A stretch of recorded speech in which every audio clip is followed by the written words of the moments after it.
Well, I wanted to take some time and show you a great tree for Oklahoma. And this is an early summer flowering tree, and this is a time of year when, we're out of our spring bloom and there's not a lot of trees that flower.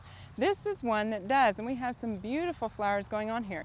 Now this has a nice long season of flowering. It's been flowering here for about 3 weeks, and we're right on the tail end of it. So I wanted to show you before it quit. And the name of this tree it's a Chitalpa. Now that's kind of an unusual name, and it probably sounds a little bit familiar, and there's a good reason for that. This is actually a tree that's an intergeneric cross between a Chitalpa tree and a Chelopsis, which is a desert willow. And so what we have in the cross is kind of the best of both worlds. Now it's basically a small to medium sized tree. We'll probably get about 30 feet tall at the most, and you can see it has somewhat of an upright growth habit, but we also have some nice spreading branches here.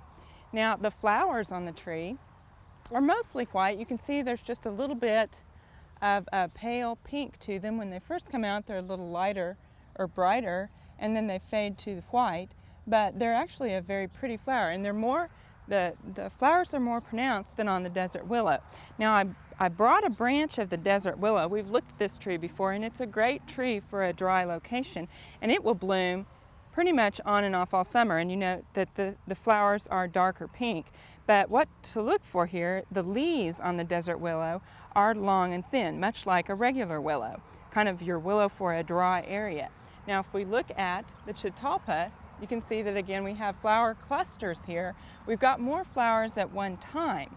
However, they don't bloom continuously through the summer. We pretty much get our bloom right now. But when we look back here at the leaves, when you compare them, here are kind of wider than the desert willow and longer, and we have more of a canopy with this. It's not quite a lacy look. But the nice thing is we don't have the great big large leaves of the Chitalpa tree. And this is not as messy of a tree as a Chitalpa. So we get kind of the best of both worlds here. Now this is a good tree for a dry area, places that are drought prone. It's pretty tolerant of most soils. The only thing that a Chitalpa doesn't like would be a boggy area with hard packed clay that would not dry out. It doesn't like that, it won't survive. But if you've got an area that's prone to drought, I recommend trying one of these if you are looking for an early summer flowering tree. We hope you've enjoyed this classic from the Oklahoma Gardening Vault. Remember, even though these tips and techniques are timeless, there's always something new to learn in the world of gardening. By subscribing to both Oklahoma Gardening and OK Gardening Classics, you'll have access to a wealth of gardening knowledge, both classic and contemporary.